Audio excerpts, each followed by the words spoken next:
ओम शांति, ओम शांति, ओम शांति। आज बाबा को 21/6/2020 को अव्यक्त महावाक्य, इसको मुख्य सार में गोल्डन जुबली का गोल्डन संकल्प, गोल्डन जुबली का गोल्डन संकल्प। आज भोलि बाबाको अव्यक्त मूल्यहरू जो हामी सुन्दै आइरहेका छौं, यो गोल्डन जुबलीको वर्षमा बाबाले उच्चारेको महावाक्यहरू नै हामी सुन्दैछौं। त आज पनि बाबाले गोल्डन जुबली मनाउँदै गर्दा हाम्रो संकल्पहरू कस्ता हुनुपर्छन् भन्नुभएको छ, गोल्डन। त्यसैको सम्बन्धित आज बाबा चर्चा गर्दै हुनुहुन्छ। आज भाग्य विधाता बाप अपने चारों ओर के पदमा पदम भाग्यवान बच्चों को देख रहे हैं। हर एक बच्चे के मस्तक पर भाग्य का चमकता हुआ सितारा देख हर्षित हो रहे हैं। सारे कल्प में ऐसा कोई बाप हो ही नहीं सकता जिसके इतने सभी बच्चे भाग्यवान हो। एउटा पिता जिसको 2वटा 4वटा 6वटा बच्चाहरू होला, कोही भाग्यवान हुन्छ, कोही कम भाग्यवान हुन्छ। तर यहाँ भगवानको हामी सबै बच्चाहरू सबै भाग्यवान बच्चाहरू। त भगवान बाबा भाग्य विधाता बाबा हुनुहुन्छ। त बाबा हामी बच्चाहरूलाई देखेर हर्षित हुनुहुन्छ। नंबरवार भाग्यवान होते हुए भी दुनिया के आजकल के श्रेष्ठ भाग्य के आगे लास्ट नंबर भाग्यवान बच्चा भी अति श्रेष्ठ है। बाबाको एउटा पढाइ सुनेर ग्रहण गर्नमा त भले नम्बरवार छ, तर बाबा के भन्दै हुनुहुन्छ, दुनियामा भएको प्राप्तिको तुलनामा यो प्राप्ति एकदमै ठुलो छ, जसले भगवानलाई चिन्न सक्यो र भगवानसँग सम्बन्ध जोडेर आफ्नो जीवनमा खुशी प्राप्त गर्न सक्यो। बेहद के बाप दादा को सभी बच्चों के भाग्य पर नाज है। बाप दादा भी सदा वाह मेरे भाग्यवान बच्चे वाह, एक लगन में मगन रहने वाले बच्चे वाह, यही गीत गाते रहते। बाप दादा आज विशेष सर्व बच्चों के स्नेह और साहस दोनों विशेषताओं की मुबारक देने आए हैं। बाबा बच्चालाई मुबारक दिन आउनुभयो। के को विषयमा? बच्चाहरूको बाबा प्रतिको स्नेह र बाबासँग सम्बन्ध जोड्नमा कति प्रकारको विघ्न बाधा पनि आयो होला। यो आध्यात्मिक यात्रामा अगाडि बढ्नको लागि यो साहसलाई देखेर बाबा खुसी हुनुहुन्छ र स्नेहलाई देखेर बाबा खुसी हुनुहुन्छ। यसर्थ बाबाले मुबारक दिनुभयो। हरेक ने यथायोग्य स्नेह का रिटर्न सेवा में दिखाया। एक लगन से एक बाबा को प्रत्यक्ष करने की हिम्मत प्रत्यक्ष रूप में दिखाई। अपना अपना कार्य उमंग उत्साह से संपन्न किया। यह कार्य की खुशी की मुबारक बाप दादा दे रहे हैं। गोल्डन जुबली मनाउँदै गर्दा सबैले आफ्नो तरिकाले सेवामा विशेष ड्युटी लियो होला। त्यो कार्य सम्पन्न गर्नको लागि, गोल्डन जुबली सेरेमनीलाई सम्पन्न गर्नको लागि, त्यसमा पनि बच्चाहरूको बाबा प्रतिको, बाबाको कार्यप्रतिको स्नेह र लगनलाई देखेर, त्यो जिम्मेवारीलाई पूरा गरेको देखेर बाबालाई खुसी लाग्यो। तो यह कार्य की खुशी की मुबारक बाप दादा दे रहे हैं। देश विदेश के सम्मुख आने वाले व दूर बैठे भी अपने दिल के श्रेष्ठ संकल्प द्वारा व सेवा द्वारा सहयोगी बने हैं। तो सभी बच्चों को बाप दादा सदा सफलता भव, सदा हर कार्य में संपन्न भव, सदा प्रत्यक्ष प्रमाण भव का वरदान दे रहे हैं। सभी के स्व परिवर्तन की सेवा में और भी आगे बढ़ने की शुभ उमंग उत्साह की प्रतिज्ञाएं बाप दादा ने सुनी। सुनाया था ना, बाप दादा के पास आपकी साकार दुनिया से न्यारी शक्तिशाली टिभी है। जति शक्तिशाली टिभी हुन्छ त्यति क्लियर राम्रो कुराहरू, हैन, मान्छेले बोलेको कुनै पनि सिनहरू घटनाहरू राम्रोसँग देख्न सकिन्छ। त्यस्तै बाबाले हामी सबैको एक्टिभिटीहरूलाई देख्न सक्नुहुन्छ, बुझ्न सक्नुहुन्छ। बाबा भन्दै हुनुहुन्छ, बाबासँग यो दुनियाको भन्दा पनि न्यारी र शक्तिशाली टिभी छ। आप सिर्फ शरीर के एक्ट को देख सकते हो और बाप दादा मन के संकल्प को भी देख सकते हैं।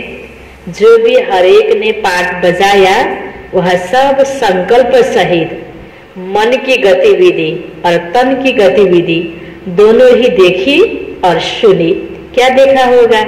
आज तो मुबारक देने आए हैं, देखेको सबै कुरा समाचार सुनाउनु होइन। आज म विशेष तिमीले गरेको देखेर सोचेको देखेर मुबारक दिन आएको भन्दै हुनुहुन्छ बाबा। इसलिए और बातें आज नहीं सुनाएंगे। बाप दादा और साथ में सभी आपके सेवा के साथी बच्चों ने एक बात पर बहुत खुशी की तालियां बजाई। हाथ की तालियां नहीं, खुशी की तालियां बजाई। सारे संगठन में सेवा द्वारा अभी अभी बाबा को प्रत्यक्ष कर ले, अभी अभी विश्व में आवाज फैल जाए। यह उमंग और उत्साह का संकल्प सभी में एक था। ड्यूटी अलग अलग थियो होला, कार्य अलग अलग थियो, विधि अलग अलग थियो, तर संकल्प सबैको एक थियो, बाबालाई प्रत्यक्ष गर्ने, सबैले बाबालाई चिनुन् हैन। यो प्रकारको संकल्प सबै बच्चाहरूमा थियो। चाहे भाषण करने वाले, चाहे सुनने वाले, चाहे कोई भी स्थूल कार्य करने वाले, सभी में यह संकल्प खुशी के रूप में अच्छा रहा। इसलिए चारों ओर खुशी की रौनक, प्रत्यक्ष करने का उमंग वातावरण को खुशी की लहर में लाने वाला रहा। मेजॉरिटी खुशी और निस्वार्थ स्नेह यह अनुभव का प्रसाद ले गए। जो पनि त्यो कार्यक्रममा आयो सबैले यो ठाउँमा जो सेवा भइरहेछ, निस्वार्थ भइरहेछ, सबै कति खुसी छन्, त्यो प्रकारको अनुभव बटुलेर लिएर गए। इसलिए बाप दादा भी बच्चों की खुशी में खुश हो रहे थे। सम्झा? आज यो गोल्डन जुबली वर्षको मुरली रिवाइज रूपमा हामीले सुन्दैछौँ। किन सुन्दैछौँ? यसबाट हामीले के प्रेरणा लिने? अहिले यति बेला पनि हामीलाई यही खाँचो छ। हामीले गर्नुपर्ने यही हो कि जो हामी जुन जुन सेवा हामीलाई प्राप्त भएको छ, जेको लागि हामी उपस्थित छौँ, हामी जहाँ भए पनि जुन सेवा गरे पनि, चाहे स्थूल कर्मण सेवा गर्दैछौँ, चाहे हामी ज्ञान सुनाउनको लागि निमित्त छौँ, कुनै पनि कार्य गर्दै गर्दा हामीमा के हुनु पर्यो? हामी सबैको संकल्प एउटै कि बाबालाई प्रत्यक्ष गर्नु। र खुसीको साथमा हाम्रो त्यो संकल्प भयो, त्यो भावना भयो, र जुन सेवा पनि सेवा भावनाले गर्छौँ, निस्वार्थ भएर गर्छौँ भने त्यसको प्रभाव मनुष्य आत्मालाई पर्छ। जसले कार्यक्रम अटेन्ड गर्छ, जसले देख्छ, हाम्रो सम्पर्कमा जो आउँछन्, अनि त्यसको माध्यमले के हुन्छ? भगवानसँग ती आत्माहरूको सम्बन्ध जुड्छ। हामी सबैको उद्देश्य त यही हो कि भगवानलाई चिनाउनु, भगवानसँग व्यक्तिहरूको सम्बन्ध जोडिदिनु। यसका लागि नै आज यो मुरली हामी सुन्दैछौँ। त बाबा भन्दै हुनुहुन्छ, सम्झा, गोल्डन जुबली भी मना लीना, अभी आगे क्या मनाएंगे? डायमंड जुबली यहाँ ही मनाएंगे या अपने राज्य में मनाएंगे? गोल्डन जुबली किस लिए मनाई? गोल्डन दुनिया लाने के लिए मनाई ना। इस गोल्डन जुबली से क्या श्रेष्ठ गोल्डन संकल्प किया? दूसरों को तो गोल्डन थॉट्स बहुत सुनाए, अच्छे सुनाए, हैन। ज्ञान सुनाउँदाखेरि कति राम्रा संकल्पहरू, सुनहरा संकल्पहरू यसरी सोच्नुपर्छ भनेर सुनाइन्छ। त बाबा भन्दै हुनुहुन्छ, तिनै कुराहरू अब तिम्रो मनमा पनि सदैव चिन्तनमा यो मैले सुनाएको थिएँ। प्र्याक्टिकलमा आफूले पनि नगरेको भए त गर्न पर्ने तरिकाले हाम्रो मनमा आइराख्नु पर्छ, स्मृतिमा भइराख्नु पर्छ। अपने प्रति कौन सा विशेष सुनहरी संकल्प किया? अरूको उन्नतिको लागि त राम्रो कुरा सुनाइदियौँ, आफ्नो उन्नतिको लागि प्र्याक्टिकलमा आफूले गर्नको लागि पनि कस्तो संकल्प गर्यो त?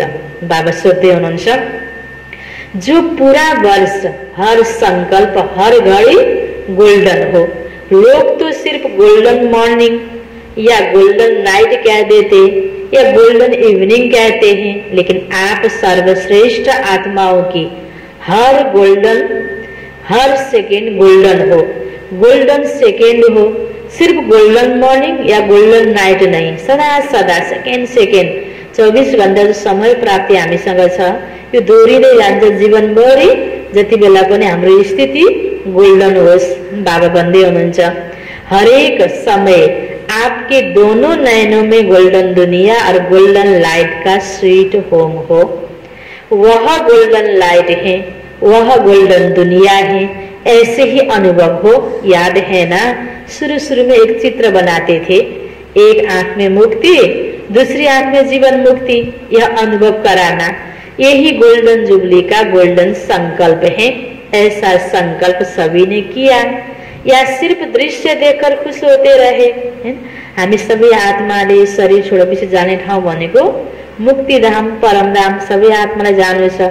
त्यसपछि फेरि आउनु छ सत्यकी दुनियाँमा, त्यसमा चुनिएर छाटिएर जन्म लिनको लागि आउनु छ जीवन मुक्ति धाममा। यो दुईटाको अनुभूति गराऊ भन्दै हुनुहुन्छ बाबा।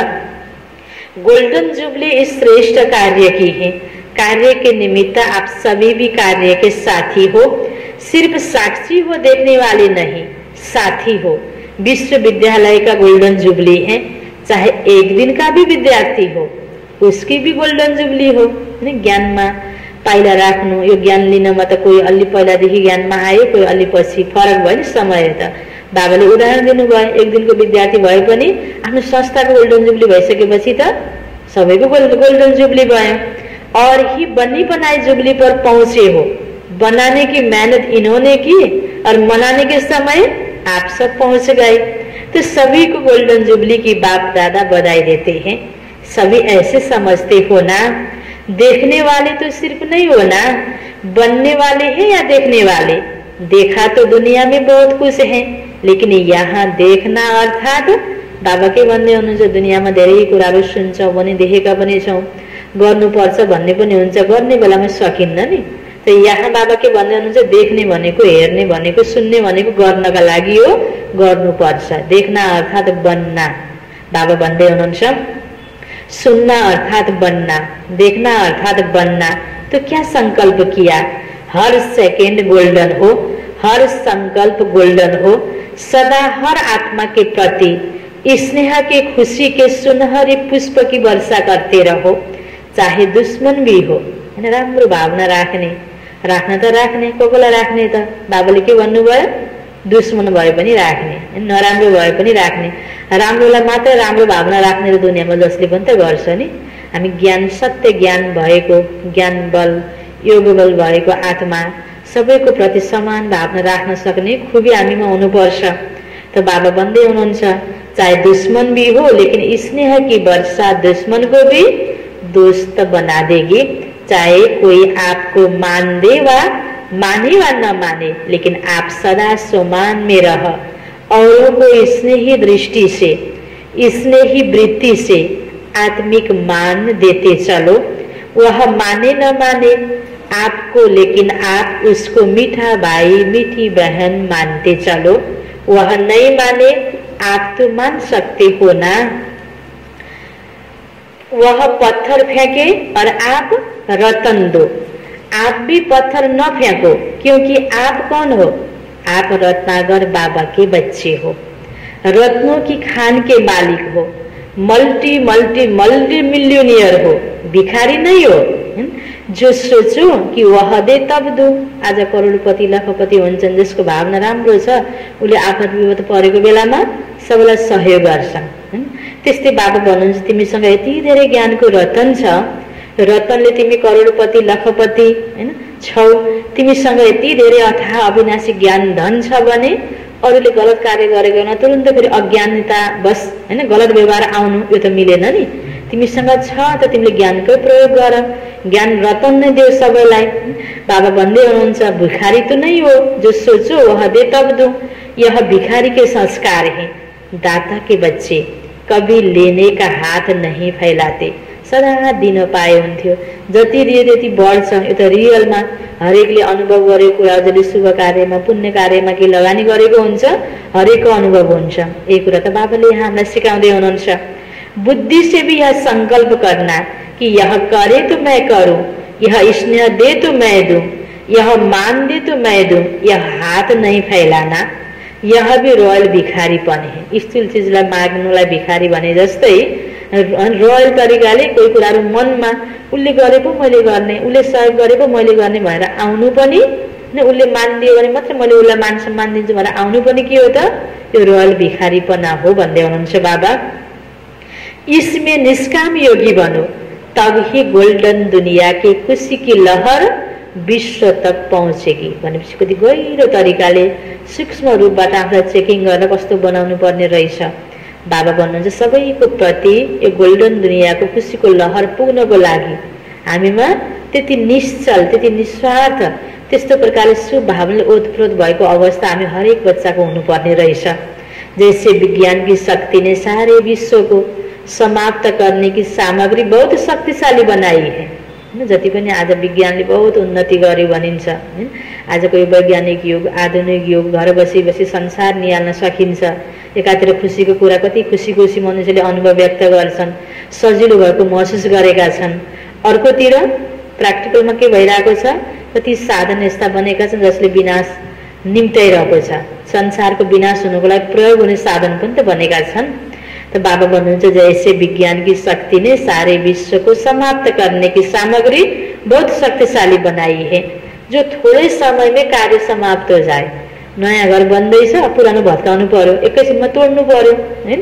सत्ययुग आउँदैछ, नयाँ दुनियाँ आउँदैछ, नयाँ जीवनशैली, नयाँ संस्कार बाबा भर्दै हुनुहुन्छ। अब अचानक सत्ययुग आउने डेट आए कि आए, सत्ययुग आउने बेलामा पुरानो दुनियाँ त छिटोभन्दा छिटो सखाप हुनु पर्यो, विनाश हुनु पर्यो नि। त्यसको लागि विभिन्न साधन तैयार छन्। थोड़े समय में कार्य समाप्त हो जाए। विज्ञान की शक्ति ऐसे रिफाइन वस्तु बना रही है। आप ज्ञान की शक्ति वाले ऐसे शक्तिशाली वृत्ति और वायुमंडल बनाओ जो थोड़े समय में चारों ओर खुशी की लहर, सृष्टि के श्रेष्ठ भविष्य की लहर बहुत जल्दी से जल्दी फैल जाए। आधी दुनिया अभी आधा मरी हुई है, भय के मौत की सैया पर सोई हुई है। आज दुनियाँमा के छ, भयको आपद भन्दा पनि त्यो आपददेखि डराउने व्यक्तिले गर्दा पनि धेरै व्यक्ति मरिरहेका छन्। जस्तो अब अहिले कोरोनाको हैन, विभिन्न प्रकारको यस्तो विपद आपद आइपर्यो भनिएको छ। कोरोना लाग्नु त कता कता छ, कोरोनाको बारेमा सोचेर मन सानो गरेर मर्ने व्यक्ति छन्। अब त्यो यो कोरोनाको लागि व्यवस्थित गर्ने बेलामा विभिन्न प्रकारको नियम बनिरहेको छ। कहीँ लकडाउन भएको छ, कहीँ के भएको छ। अब यताउता व्यक्तिहरूलाई कहीँ खानको लागि छैन। विभिन्न कारणले मनुष्य आत्तिएर आत्महत्या गरेका पनि कति संख्याहरू छन्। यसरी हेर्दै गयो भने आज मनुष्य भयभीत भएर पहिल्यै वनको बाघले खाओस् नगाओस्, मनको बाघले खाने भने जस्तै गरेर विपरीत परिस्थितिमा पहिले मनुष्य बढी आत्तिएको छ, डराएको छ। त्यसलाई एक्सेप्ट गर्ने, सामना गर्ने खुबी कम भयो, मनोबल कम भयो। भय की मौत की सैया पर सोई हुई है, उसको खुशी का लहर का ऑक्सिजन दो। बाबा के भन्दै हुनुहुन्छ हैन। आज मान्छे खाइरहेको छ, जिरहेको छ, हिँडिरहेको छ, सब कुछ पाइरहेको व्यक्ति पनि भयभीत छ। नपाउँदा त मान्छे अझै भयभीत भएर मरिरहेको छ। पहिले मान्छे आधा पहिले मरिसकेको छ, न जिउँदै मान्छे मरिरहेको छ। तो बाबा भन्नुहुन्छ उनीहरूलाई खुसीको लहर तिमीले फैलाऊ, खुशी की लहर का ऑक्सीजन दो। यही गोल्डन जुबली का गोल्डन संकल्प सदा इमर्ज रूप में रहे। समझा क्या करना है, अभी और गति को तीव्र बनाना है। अब तक जो किया वह भी बहुत अच्छा किया, अभी आगे और भी अच्छे से अच्छा करते चलो। अच्छा, डबल विदेशियों को बहुत उमंग है, अभी है तो डबल विदेशियों का चांस। नहीं, बाबा को मुरली सुन्न मधुबन जाने तो टन भनेको विदेशीहरूको थियो। पहुंच भी गए, बहुत समझा। अभी सभी को खुशी की टोली खिलाओ। दिल खुश मिठाई होती है ना, तो खूब दिल खुश मिठाई बांटो। अच्छा, सेवादारी भी खुशी में नाच रहे हैं ना, नाचने से थकावट खत्म होती है। तो सेवा की या खुशी की डांस सभी को दिखाई। क्या किया, डांस दिखाई ना। खुशी खुशी सेवा गरेपछि त्यो पनि एक प्रकारको डान्स भयो। अनि सेवा सम्पन्न भएपछि फेरि स्थूलमा पनि साँच्चै नै डान्स गरेपछि सेवा गरिसकेको मेहनत पनि मेहनत लाग्दैन, खुसी हुन्छ। सफल भएपछि त्यो अर्को प्रकारको डान्स भयो। त बाबा भन्दै हुनुहुन्छ सेवा की या खुशी की डांस सभी को दिखाई। क्या किया, डांस दिखाई है ना।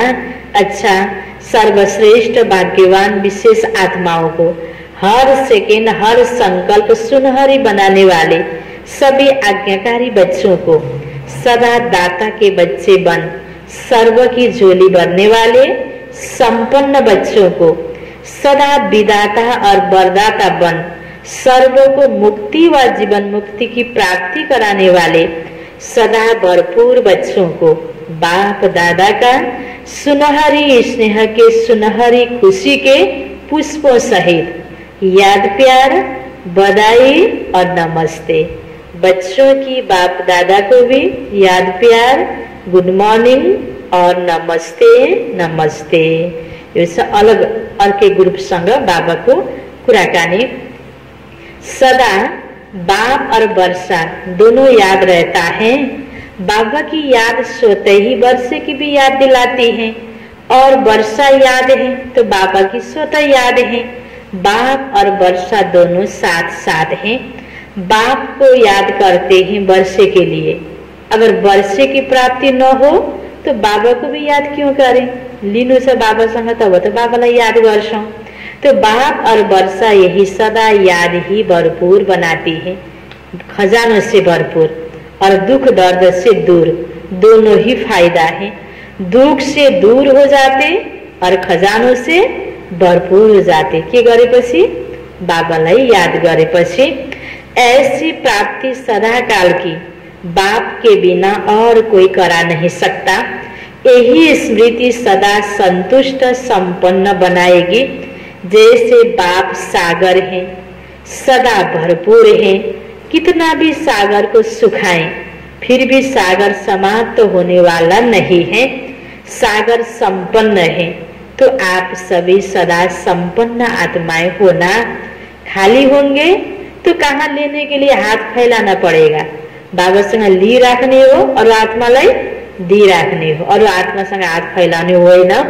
लेकिन भरपूर आत्मा सदा ही खुशी के झूले में झूलती रहती, सुख के झूले में झूलती रहती। तो ऐसे श्रेष्ठ आत्माएं बन गए हो। के बन्यो? खुशी को झूला में झूलने वाला श्रेष्ठ आत्मा।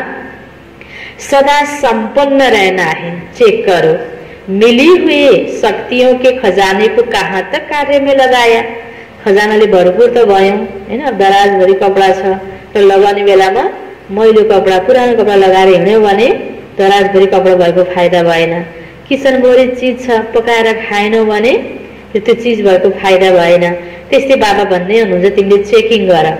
तिमीलाई बाबासँग यति ज्ञान धन प्राप्ति भयो हैन, अब तिमीसँग खुसी त छ, तर विपरीत परिस्थिति आउँदा फेरि त्यो प्रयोग हुन्छ। अघि पछि सुन्दै गर्दा त्यो फेरि प्र्याक्टिकलमा प्रयोग गर्छ कि नाइ त हैन। बाबा भन्नुहुन्छ चेकिङ गर, चेक करो मिले हुए शक्तियों को, खजाने को कहाँ तक कार्य में लगाया। सदा हिम्मत और उमंग के पंखों से उड़ते रहो और दूसरों को उड़ाते रहो। हिम्मत है, उमंग उत्साह नहीं तो भी सफलता नहीं। सबै कुरा चाहियो, एउटा भयो अर्को भएन त पनि पूर्ण सफलता प्राप्त हुन सक्दैन। उमंग है, हिम्मत नहीं तो भी सफलता नहीं। दोनों साथ रहे तो उड़ती कला है। इसलिए सदा हिम्मत और उमंग के पंखों से उड़ते रहो। अच्छा, यो छ संस्कार मिलन मनाउनको लागि 108 रतनको वैजयन्ती मालामा आउनको लागि बाबुले दिएको शिक्षाहरू छ पोइन्टको रूपमा। कोई भी माला जब बनाते हैं तो एक दाना दूसरे दाने से मिला हुआ रहता है। वैजयंती माला में भी चाहे कोई 108वां नंबर हो, लेकिन दाना दाने से मिला होता है। तो सभी को यह महसूस आए कि यह तो माला के समान पिरोए मड़के हैं। वैरायटी संस्कार होते भी समीप दिखाई दे। बाबाले के भन्नुभयो, जस्तो अलग अलग दाना तयार छ, एउटै धागोमा उनिएर मिलेर बस्न सक्यो भने माला भयो। आहा कति राम्रो माला तयार भयो भनिन्छ। त्यस्तै हामी अलग अलग आफ्नो ठाउँमा ठिक छौं र संगठनमा मिलेर बस्न सक्यौं भने बाबाको सेवामा हामी युज हुनको लागि न राम्रो हामी के बन्यौं, एक त युज हुनको लागि राम्रो सेवादारी बन्यौं, अर्को भविष्यको लागि वैजयन्ती मालाको दाना बन्यौं। तो बाबा भन्दै हुनुहुन्छ अर्को पॉइंटमा, एक दो के संस्कारों को जान करके एक दो के स्नेह में एक दो से मिलजुल कर रहना, यह माला के दानों की विशेषता है। लेकिन एक दो के स्नेही तब बनेंगे जब संस्कार और संकल्पों को एक दो से मिलाएंगे। इसके लिए सरलता का गुण धारण करो। अभी तक स्तुति के आधार पर स्थिति है, जो कर्म करते हो उसके फल की इच्छा रहती। एक आपसमा मिलेर बस्नको लागि, संस्कार मिलाउनको लागि बाबाले युक्तिहरू बताउँदै हुनुहुन्छ। अहिलेसम्म त तिमीले महिमा गर्यौ भने उसको नजिक जान मन लाग्ने, महिमा गरेन भने जान मन नलाग्ने, मिल्न सकिन्न, गाह्रो हुन्छ नि। तो बाबा भन्नुहुन्छ अभी तक तो स्तुति के आधार पर स्तुति है, जो कर्म करते हो उसके फल की इच्छा रहती। स्तुति नहीं मिलती तो स्थिति नहीं रहती। निंदा होती है तो धनी को भी भूल निधन के बन जाते, फिर संस्कारों का टकराव शुरू हो जाता। यही दो बातें माला से बाहर कर देती है। अब त्यो के हुन्छ, माला हुने हुने बिचमा अलिकति टुट्यो भने के गर्नु पर्यो, माला नराम्रो देखेपछि हटाउनु पर्यो नि त्यसलाई। इसलिए नहट्न पर्यो, स्तुति और निंदा दोनों में समान स्थिति बनाओ। अर्को पॉइंट छ, संस्कार मिलन के लिए जहाँ मालिक होकर चलना है वहाँ बालक नहीं बनना, और जहाँ बालक बनना है वहाँ मालिक नहीं बनना। जहाँ आफ्नो कर्तव्य सम्झेर मैले यो गर्नुपर्छ भनेर गर्नुपर्ने ठाउँमा मालिक बनेर आफ्नोपन भएर गर्ने हो। जहाँ सोध्नु पर्ने हो त्यहाँ फेरि बालक भएर सोध्ने, या आफूले दिएको राय कहीँ धेरैजनाको राय प्राप्त गर्नुपर्ने एउटा हुन्छ, कोही कार्य गर्न भने आफ्नो राय कहीँ सुनेन भने बच्चा बनिदेऊ, बालक बनिदेऊ। बालक बना अर्थात निरसंकल्प, जो भी आज्ञा मिले, डायरेक्शन मिले उस पर चलना। बालक बन अपनी राय दो, फिर मालिक बन अपनी राय दो, फिर बालक बन जाओ, तो टकराव से बच जाएंगे। सर्विस में सफलता का आधार है नम्रता। जितनी नम्रता उतनी सफलता। नम्रता आती है निमित्त समझने से। नम्रता के गुण से सब नमन करते हैं। जो खुद झुकता है उसके आगे सभी झुकते हैं। इसलिए शरीर को निमित्त मात्र समझकर चलो और सर्विस में अपने को निमित्त समझकर चलो, तब नम्रता आएगी। जहाँ नम्रता है वहाँ टकराव नहीं हो सकता, स्वतः संस्कार मिलन हो जाएगा। मन में जो भी संकल्प उत्पन्न होते हैं उसमें सच्चाई और सफाई चाहिए। अंदर कोई भी विकर्म का किचड़ा न हो, कोई भी भाव स्वभाव पुराने संस्कारों का भी किचड़ा नहीं हो। जो ऐसी सफाई वाला होगा वो सच्चा होगा, और जो सच्चा होगा वह सबका प्रिय होगा। सबके प्रिय बन जाओ तो संस्कार मिलन की रास हो जाएगी। सच्चे पर साहेब राजी होता है। संस्कार मिलन को लागि आपसमा संगठनमा एडजस्ट भएर बस्नको लागि कति पोइन्टहरु बाबा बताउँदै हुनुहुन्छ। संस्कार मिलन की रास तब हो जब हरेक की विशेषता देखो और स्वयं को विशेष आत्मा समझ विशेषताओं से संपन्न बनो। यह मेरे संस्कार हैं, यह मेरे शब्द भी मिट जाए, इतने तक मिटना है जो कि नेचर भी बदल जाए। जब हरेक की नेचर बदले तब आप लोगों के अव्यक्ति फीचर्स बनेंगे। बाप दादा बच्चों को विश्व महाराजन बनाने की पढ़ाई पढ़ाते हैं। विश्व महाराजन बनने वाले सर्व के स्नेही होंगे। जैसे बाप सर्व के स्नेही और सर्व उनके स्नेही हैं, ऐसे एक एक के अंदर से उनके प्रति स्नेह के फूल बरसेंगे। जब स्नेह के फूल यहाँ बरसेंगे तब जड़ चित्रों पर भी फूल बरसेंगे। तो लक्ष्य रखो सर्व के स्नेह के पुष्प पात्र बने। स्नेह मिलेगा सहयोग देने से। लास्ट पॉइंट छ, सदैव यही लक्ष्य रखो कि हमारी चलन द्वारा कोई को भी दुख न हो। मेरी चलन, संकल्प, वाणी और कर्म सुखदायी हो। यह है ब्राह्मण कुल की रीति। यही रीति अपना लो। के रीति अपनाउने अरे? मेरो चलन द्वारा कसैलाई पनि दुख नहोस्, मेरो संकल्प, मेरो वाणी, मेरो कर्म सुखदायी होस्। यह है ब्राह्मण कुल की रीति। यही रीति अपना लो तो संस्कार मिलन की रास हो जाएगी। बाबा को वरदान छ, ईश्वरीय रॉयल्टी के संस्कार द्वारा हरेक की विशेषताओं का वर्णन करने वाले पुण्य आत्मा भव। विस्तार में सदा स्वयं को विशेष आत्मा समझ हर संकल्प व कर्म करना और हर एक में विशेषता देखना, वर्णन करना, सर्व के प्रति विशेष बनाने की शुभ कल्याण की कामना रखना, यही ईश्वरीय रॉयल्टी है। सदा स्वयं को विशेष आत्मा समझ हर संकल्प व कर्म करना, हर एक में विशेषता देखना, वर्णन करना, सर्व के प्रति विशेष बनाने की शुभ कल्याण की कामना रखना, यही ईश्वरीय रॉयल्टी है। रॉयल आत्माएं दूसरे द्वारा छोड्ने वाली चीज को स्वयं में धारण नहीं कर सकते। रोय आत्माले के गर्छ के गर्दैन बाबा बताउँदै हुनुहुन्छ, आफूलाई विशेष आत्मा बनाऊ, ईश्वरीय रोयल्टीलाई जीवनमा धारण गर। त्यसको लागि अर्काले छोडेको चिजलाई आफूले अपनाउँदैन। सदा अटेन्सन रहे, किसी की कमजोरी वा अवगुण को देखने का नेत्र सदा बन्द रहे। अवगुण हेर्ने बानी भयो भने त्यो अवगुण आफूमा सर्छ, त्यही बानी आफ्नो पर्छ। त्यसकारण बाबा भन्दै हुनुहुन्छ, किसी की कमजोरी वा अवगुण को देखने का नेत्र सदा बंद हो। एक दो के गुणगान करो, स्नेह सहयोग के पुष्पों की लेन देन करो। एक दो के गुणगान करो, स्नेह सहयोग के पुष्पों की लेन देन करो, तो पुण्य आत्मा बन जाएंगे। स्लोगन, वरदान की शक्ति परिस्थिति रूपी आग को भी पानी बना देता है। वरदान की शक्ति परिस्थिति रूपी आग को भी पानी बना देती है। अच्छा, ओम शांति।